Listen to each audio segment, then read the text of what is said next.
Hello everyone. I hope you all watched the comprehensive budget problem video and practiced it by hand. Now I will show you how you can do the same problem by using Excel. And actually doing the budget problem in Excel is very convenient and quick. So what I did, I just copied and pasted the information as a picture here. I opened an Excel file and I made a format for the sales budget. So what you need to do first, you need to type in all the titles and the title of these rows, and also write down what these numbers are referring. So I will do it now, and then later I will show you how to write down some small quick formula to do the budget on Excel. So you are given these 4 quarters information, and these are their budgeted unit of sales. They manufacture and sell soccer balls. This is for the upcoming year's budget. So these are the projections, quarter 1, quarter 2, quarter 3, and 4. So I typed those from the problem. Now you see here, to do the sales budget, you need to know what is the sales price per ball, and it is given the sales price per ball is $40. So I will write $40 here, and once you write it, you can drag it across the columns and it automatically is copied and pasted. So you don't need to type or copy or paste it again, because the sales price per ball is the same throughout the year. So now let's do quarter 1 information. They are projecting to sell 9,000 balls and $40 per ball. So we have to multiply this to calculate the budgeted sales for quarter 1. And to multiply it, I will use a formula here in B7. This is the cell where I want to show first quarter's budgeted sales revenue. So I put a small equal sign, and then we have to multiply these two cells. You see, I'm just clicking on the cell, it's B5, and then you shift and press that multiplication or asterisk sign here, and then you refer the cell B6. Now you see the formula is showing B5 multiplied by B6 because we want to multiply these two cells. Once you do it, you will see here the total sales revenue is calculated. And the fun part in Excel is that you don't need to do it for all those quarters. If you just drag it, you can easily do it. So now I will show you how you can do the total here. So for this total number of balls for the whole year, we have to add these 4 quarters. So we can add cell by cell or can use a small sum function that you already learned. So when you write sum, it's referring the formula here. Now you have to select the cells that you want to add. Once you are done with selecting the cells, you close it with a bracket and then enter. So it will show you your total number of balls that you want to sell for the entire year. Now we have to multiply it again here by 40 because this is the sales price per ball. Now to calculate the total sales revenue, you could do 2 ways. Either you could here multiply these 2 cells, that will give you your year total revenue is, actually we cannot see it because the column is not that big, so I can increase the width and now you can read it. It's 1,680,000. This is one way you could do it vertically. Another way, you could add all these across the column. For example, I can show you if I want to do it here horizontally by adding all 4 quarters sales revenue.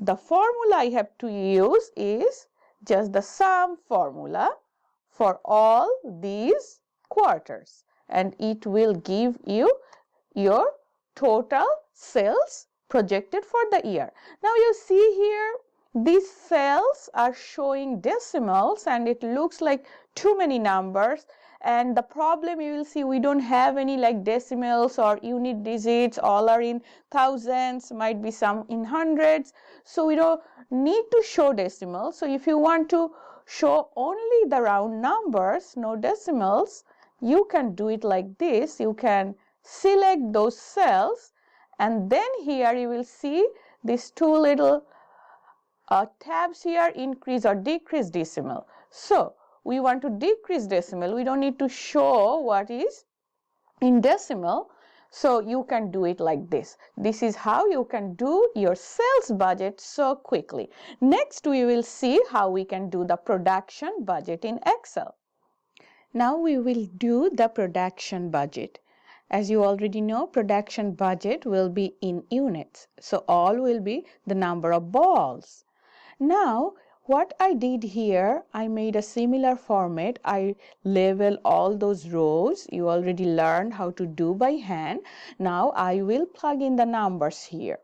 First, we have to show here in the first row of your production budget, what are the numbers or units of balls that you want to sell in these quarters. But you already know these numbers are here. So what you can do, you can just refer those cells. For example, here in B13, I want to show this number 9,000. Instead of typing it again, what I can do, I can just put an equal sign and refer that cell. So now you can do the same thing for all other rows. So this is how you can show your number of balls or number of production during these quarters. Now these are the balls you want to sell, and then we have to check how much inventory I actually need as ending inventory and how much I will have as beginning inventory, and that at the end will help us to decide how many balls we have particularly have to produce in a specific quarter. Again, for the total number of sales for the year that I am budgeting, I can use a sum function to add all these numbers, which will give you the same numbers, or you can refer the cell. Now what we do, these are actually the number of units I want to sell. Now remember, you may not need to produce exactly that numbers in that quarter, because you might have some beginning inventory from last quarters, or you might want to save some inventory for next quarter. That means you want to reserve some as ending inventory. So after adjusting all those, we will calculate how many units we need to produce in that quarter. So now I will show you how to calculate the desired ending inventory, and you already know the information. Desired ending inventory will be the next quarter's 10% of their expected sales. That means if I want to calculate what will be the desired ending inventory for quarter 1, it will be this next quarter's 10%. So that means I'll put a little equal sign, I'll put that cell here, I'll refer that, and then I'll put a multiplication sign here. 10% means 0.1, and this is how I can show you here the desired ending inventory for Q1 is 10% of Q2. Now I can do all these like this way. But now here there is a problem. For quarter 1, we actually don't know what will be the following quarter's sales, and it's referring nothing because there is no number here. So what you need to do, you need to calculate it using this little information. It says that the first quarter of the following year's sales will be 14,000, and we will take 10% of it. So I'll put a separate quick formula here. I can put a minus sign, And I know from this given problem, the following quarter, that means the next year's first quarter's expected sales is 14,000, and then I will take 10%, so I put 0.1. This is how you will calculate your desired ending inventory. So these are the balls you want to sell. This row is the inventory you want to hold in hand at the end of the quarter. So total inventory you actually need, it's actually these two. So either I can use a quick little plus function adding these two cells, or you could use a short sum function. So once I find it, I can drag the formula all the way to the end of the fourth quarter, and it will show you the total inventory that I need. Now you have to calculate the beginning inventory. We already know beginning inventory means the last quarter's ending inventory. For example, if you are in Q2, your beginning inventory will be the last quarter's ending inventory. So you see here last quarter means Q1's ending inventory. So you just can put an equal sign and refer that cell. This is how you can show or calculate very quickly your beginning inventory. And again, you can just drag the formula and it will show all those quarters beginning inventory. So in this chart, it's easy to calculate the beginning inventory because you just need to know the previous quarter's ending inventory. How about the first quarter's beginning inventory? First quarter's beginning inventory is actually the previous quarter's ending inventory, but we don't see a column for the previous year's last quarter's inventory. But we already know that what was our ending inventory for the previous year's last quarter. It's nothing, it's just the next quarter's 10%. So what you need to do, you have to do here the last year's last quarter's ending inventory means next quarter's 10%. That means this year's first quarter's 10%. So we will take 10% of it. So I'll refer this cell and then we will multiply by 0.1. This is how you will calculate the beginning inventory for the first quarter. We also learned it in class by hand. So now here, how many units you need to produce? So you can show it in many ways. So we already know this is the total number of units we need, considering both the balls you want to sell plus the ending inventory you want to keep in hand. So now you see you already have some inventory at the beginning of the quarter. So you don't need to produce those numbers. So the actual number of balls that you need to produce will be this total inventory needed minus your beginning inventory. And if you do it, you can easily calculate it here, the last line of your budget. So now here, what we're gonna do, we can do a little bit of formatting if you want. I just want to show you, if you want to show the lines in this table, you can here format the table. You can use a thick border. Just play around with this and just try to figure out how you can make a better look.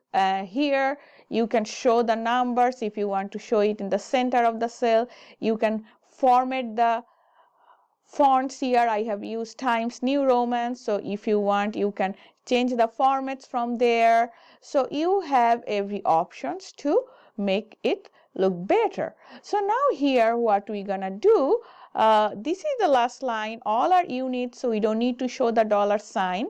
So I can just bold it so that I can easily know this is the last line of my production budget and these are the balls that I have to produce.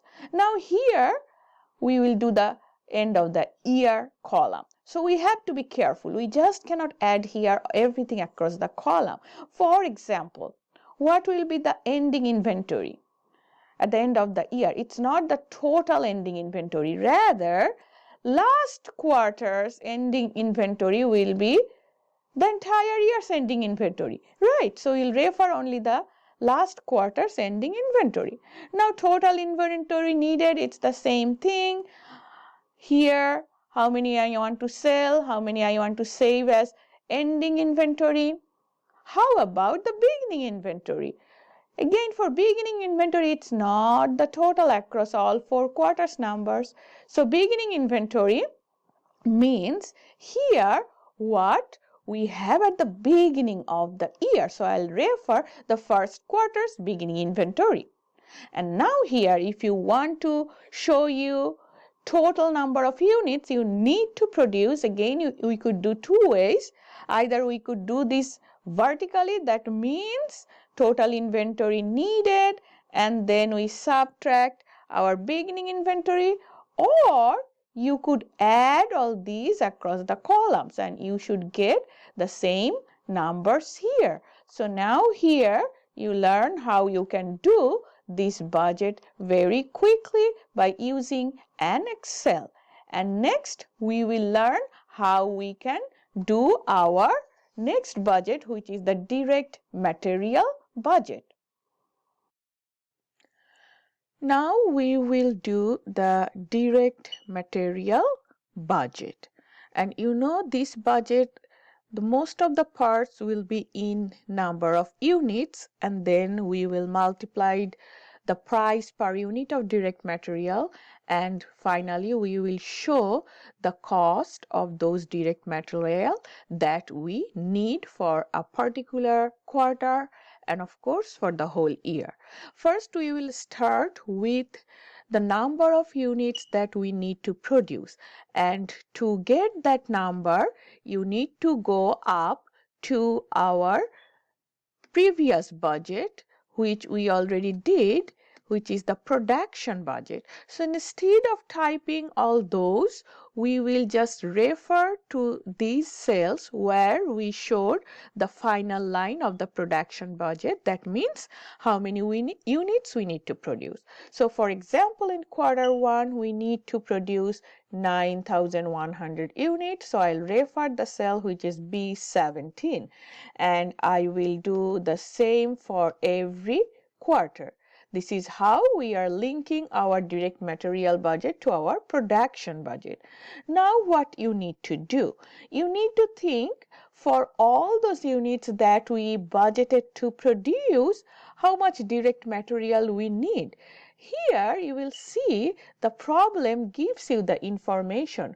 We want to produce these many units of balls, and for each ball we require leather, and the unit is in feet. So for each ball or each unit we need 3 feet of leather. So now we will multiply everything by 3. That means for every unit we need 3 feet of leather. This is our direct materials. And then we will figure out how much total direct material we actually need. So then here direct material needed for production will be how many units we are producing multiplied by how much direct material we need. Direct material could be anything and could be any unit. So we will multiply these two. So for quarter 1, we found that we need 27,300 feet of leather or direct material, and we will do the same. Just drag the first cell and it will show you the numbers for every quarter. Now what we will do, we will add how much direct material we want to keep as an ending inventory. Remember, this ending inventory is the direct material inventory, because sometimes you may need to run out of leather or direct material. That's why for your safety you want to keep some excess material at the end of the period. That's what we call ending inventory. So how much direct material ending inventory we want to keep? Here this table shows you the information that the desired ending direct material inventory is equal to 20% of next quarter's production need. This line is important. 20% of what? Next quarter's production need. That means these are our quarterly production need, and every quarter we will check what is the need for next quarter. We will take 20% of it. For example, if I want to calculate the ending inventory for quarter 1, I will check what is my quarter 2's need.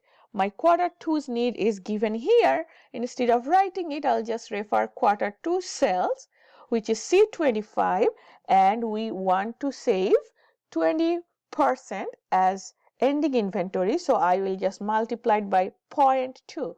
20% means 0.2.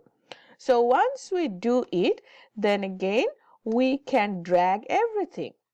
But now remember, for the last quarter, you will not get any result because we don't show what is the quarter after this Q4 will be our need. So this one we have to calculate it based on the information is given here.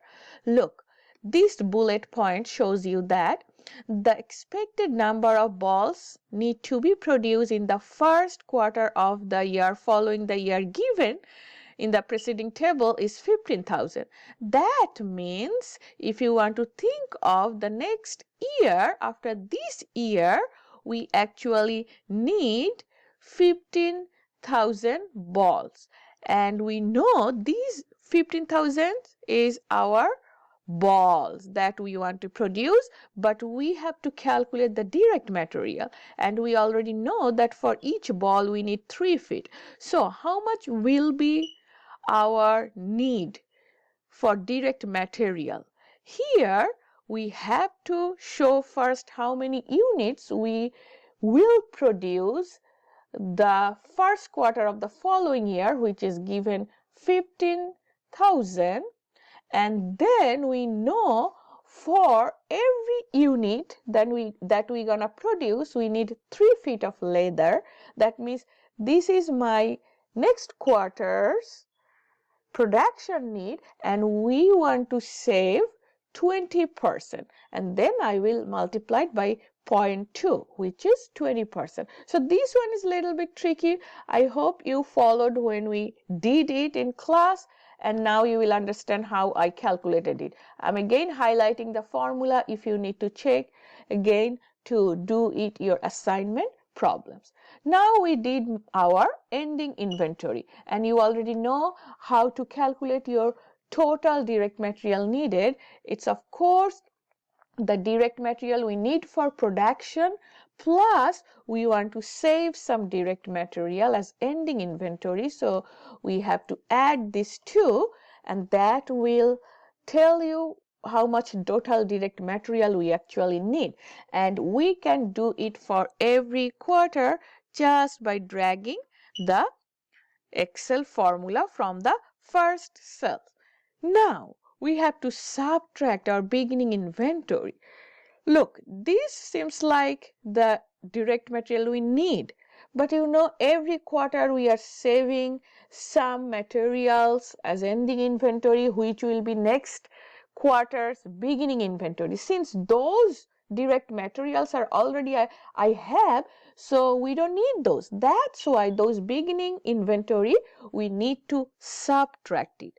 Now I will do the last 3 quarters first, because you know beginning inventory means the previous quarter's ending inventory. That means if I want to show you what is my second quarter's beginning inventory, it will be the previous quarter's ending inventory.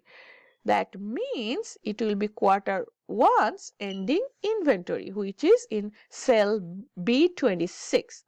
So this will be my second quarter's ending inventory, and if I drag it, I will find my third quarter and fourth quarter's ending inventory.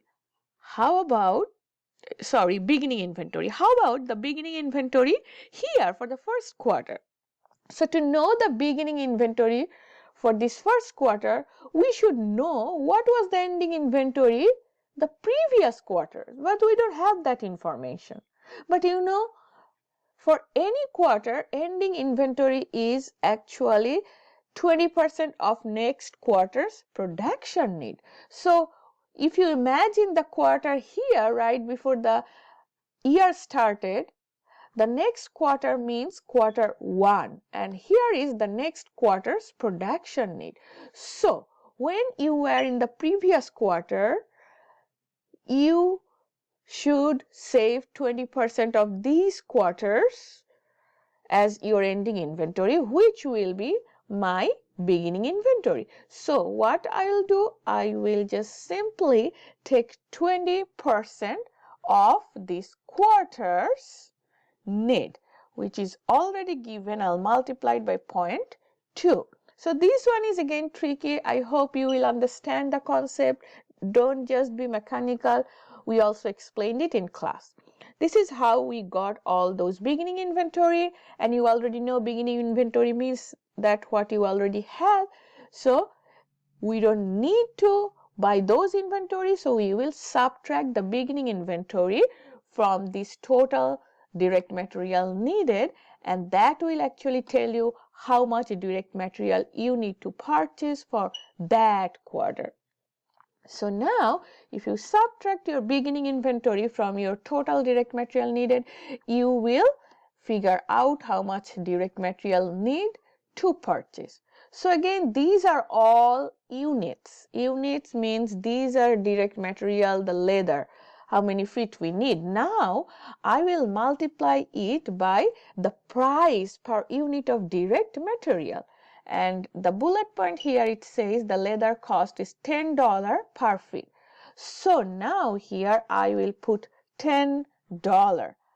So here I wrote $10, and of course every quarter we assume the leather price remains same. These are the leather we need, these many feet. Now I will multiply by the price. That means in terms of dollar value, what would be the cost of the direct material that we need to purchase every quarter? So it's simple. We have this direct material we need to purchase, and we know the price per direct material, $10. So you can simply multiply that, and this will produce your cost in dollar. So this is how you can very quickly calculate your direct material budget. Now I'll do the total column. So total column is also simple, but you need to be careful about the ending and beginning inventory. You just cannot add all those across the columns. For example, the first item is total units needed to produce. How many balls we want to produce for the entire year. This one, you can add all those quarters number. So I just added those. You can also bring it from here. Either way is fine. And we will produce total for the projected year. It's 42,500. And for each ball, I need 3 feet of leather. So total direct material I needed is this many units, total multiplied by 3. So now here we have to be careful when we gonna write down the ending inventory. I'm telling you many times, sometimes students did this mistake. Do not add all those numbers. Ending inventory means the last quarter's ending inventory, which is the ending inventory for the entire year. So I will just refer here the last quarter's ending inventory, which is 9,000. You don't need to type in, just refer that cell, which is Q4's ending inventory cell. Now total direct material needed will be your direct material, what you need for production, plus how much you want to keep as ending inventory at the end. This is your total direct material needed. Now we already have some beginning inventory. Again, you have to be careful. Beginning inventory does not mean you have to add all this beginning inventory. Beginning inventory for the year means what was your beginning inventory at the first quarter, the beginning of the year. So I'm gonna refer first quarter's beginning inventory. And now if you need to find out the total direct material that you need to purchase for the whole year, we can just follow it, the same concept. We can do it vertically. This is my total direct material needed, and I'm going to subtract my beginning inventory, which I already have from last period. So this is my total direct material needed, and I already know that price per direct material is $10. So in terms of dollar value, what will be the cost for this direct material that you need? So this is my total direct material needed. You can multiply it by the cost per direct material or per unit, and this is how you will figure out your total cost for the direct material. Again, you can do it vertically, you can do it horizontally. If you add all these quarters, you will get the same number. It's always good to check either way. I think both ways is also fine, especially for the exam. So next we will do the cash collection budget. Now we will do the cash collection budget. So for the cash collection budget, we have two parts. The first part is just to break down the information, and this second part is your main cash collection budget. So first we will start with our sales revenues, because sales revenue is the source of our cash, and you don't need to type it or redo anything. We will go back to our first budget, which is the sales budget, and you see here from this sales budget, the last row of the sales budget is showing you the sales revenue. So what we're gonna do, we will refer the sales. For example, in quarter 1, I'll put an equal sign and I will click on the cell that is showing quarter 1 sales revenue, which is now in B7. So if you click it, you will see that it automatically copies your sales revenue, which is 360, from your sales budget. So we're gonna do the same here, and you can even find the total sales revenues. This is a blank column. I just kept it to show or to separate the total column. If you don't want to do it, that's totally fine. And this part is not the main part of the cash collection budget. That's why I just put it italic. It's kind of some information or workings that will help you to do your main cash collection budget easily. So this is how you will refer your sales revenues from your sales budget. Now we need to read some information here. So if I read this information, second bullet point, it says 30% of sales are cash sales, 70% sales are credit sales. So if you think of a quarter, this quarter 1, 30% of this total will be the cash sales. So how could I do that? So I can put an equal sign, I can refer my quarter 1's total sales, and then I can multiply it by 0.3, which is 30%. So this is how you easily and very quickly can show all quarters cash sales. Now I will show you the credit sales. There are two ways.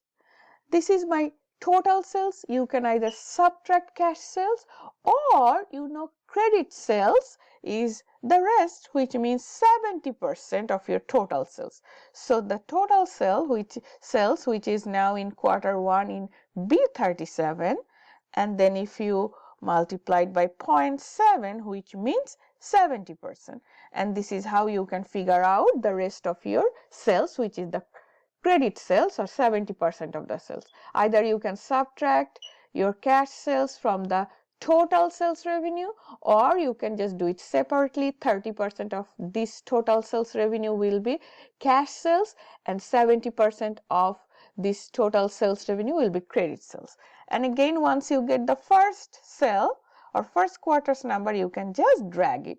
So now here it is showing some zeros after the decimal. We don't need to show the units after the decimal unless you have some numbers there, or even if you have some numbers, if it's a big budget or big workings, you can just round it. It may look better. So I will just decrease decimal just to show the round figure. Now for the total column, either you can take again the 70% of it and 30% of it, or you can add across the column. So either way is fine, because you know you need to check actually both ways to make sure everything is correct, especially when you do by hand. It's always good to check both ways, adding those up vertically and adding those again horizontally. It will show you the same number. Again, these are just some information you need as a workings, and I made it in italic. Now I'm gonna do the actual cash collection budget. So remember, cash collection budget means what you are collecting in terms of real cash for a particular quarter or period. If you think of quarter one, of course the cash sales, which means you collect the cash right away on spot. So you will collect all of your cash sales during that quarter. So our cash sales will be a major part of my cash collection. So first, for cash sales, I will refer the cash sales number what I already have. So you don't need to calculate it again 30%, or you don't need to type it out, just refer the cell. So this part is the main budget, and that's why I will just put it the number regular font, not italic, so that you understand this part is your main cash collection budget. So once I refer the cash sales, which is the major portion of my cash collection, and then we will figure out how much of these credit sales we're gonna collect and when. So here the last bullet point will help us. It says that the credit sales are collected 60% in the quarter of the sale and 40% of the following quarter. That means if you think of this credit sale for the first quarter, credit sale is 252,000. Now you will collect 60% of it in that quarter. So that means I already labeled that row. 60% of credit sales made in the current quarter will be collected in that quarter. So now I already know how much is my quarter one's credit sale. This is in cell B39. So I will just refer B39, and this number 252,000, out of that number 60% we will collect in that quarter. So I'll multiply by 0.6. So this is now showing the portion of the credit sales for that quarter you are collecting in that quarter. So you can do the same for quarter 3 and 4. So these are all referring the 60% of the credit sales you made that quarter, and that's also you collect in that particular quarter. So now here we just showed the portion of the credit sale collection that sale happened in that quarter. Now remember, the last bullet points, last sentence is talking about here that credit sales in the fourth quarter of the year prior to the year given in the table was 350,000. This is actually important because it is related to this part that 40% of the credit sales will be collected in the following quarter. That means whatever credit sales you have this previous quarter before this year starts, 40% you will be collecting here. Or in a simple word, whatever the credit sale you have in quarter one, 252,000, 60% you are collecting in quarter one, and 40% will be collected in quarter two. So if I want to show the rest of the credit sales I have in quarter one, it will be collected in quarter two, and I'll show it in quarter two. Now here 40% of the sales made one quarter ago. That means let's do quarter 2, 3, 4 first.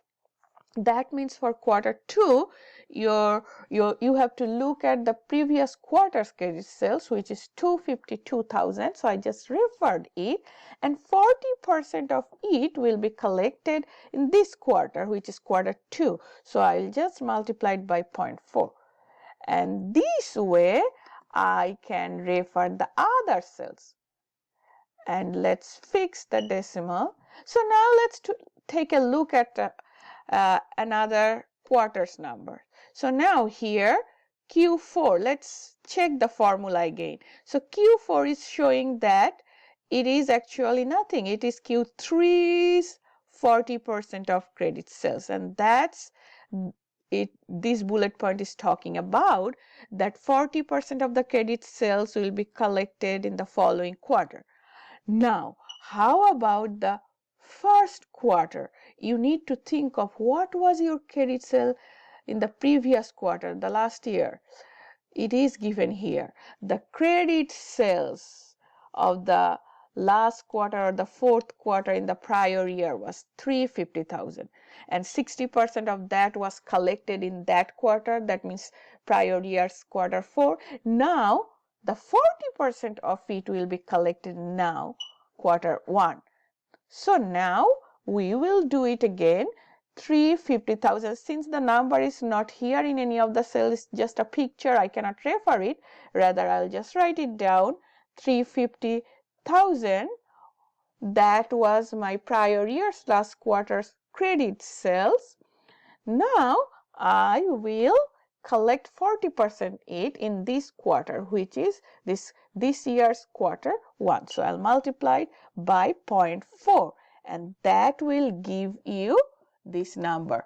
Other than that, the other numbers are pretty simple, so I hope you will understand.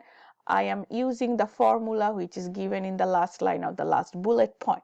So once we get the numbers, these you can refer as a dollar value. If you see the dollars are not coming out, there are two ways to show it. Either you can put a dollar sign in front of it, the numbers, or you can click the right side and go here, format cell, and then you can show whatever you write in a cell in different ways, in a text way or number or date format, percentage. So now we want to show it in dollar value. So if you click here, you will see several currency value, but we want to show dollar value, and it built in that it shows decimal points, and you already know that how to reduce the decimal point. Either you can fix it there, the format portion, or you can decrease decimal. So this is how I showed all those portions of the credit sales that are collected in a particular quarter. Now the last part is very simple. I will find out the total cash collection for Q1, and it will be the total of these all three numbers. So you can add cell by cell, or you can use a small sum function which you already know. Now you know the number. In quarter 1, our total cash collection will be 399,200. You know all the numbers. You can drag it here and you can get it in a second. Now how about the total column? So there are a couple of ways you already know. So cash budget is very simple. It's not complicated like beginning inventory or direct material or production budgets, beginning and ending inventory. It's pretty straightforward. So you actually can add everything. So for example, my total cash sales will be these all 4 quarters sales. My total credit collection will be this all 4 quarters. You can drag the formula. I'm still showing it to you. That means that one specific quarter's credit sales 60% is collected in that quarter, and if we aggregate all 4 quarters, you'll get the numbers. The same thing here, you can do it. You can drag the sum formula, or you can just show it, or you can just add it column by column. Anyway, either way is fine. Now for this grand total, so there are a couple of ways. Either I can add this vertically, which means all those cash collections, cash sales, and 60% of current quarter's credit sales, 40% of previous quarter's credit sales, all together. This is my total cash collection. This is the vertical way. You can also do it horizontally. For example, if you remember the number 1,685,600, I can show you the same thing vertically, use a different formula, and it should add up. When you will do the budget, especially by hand, I would suggest check it in both ways. So this way you can do your budget very quickly by using Excel.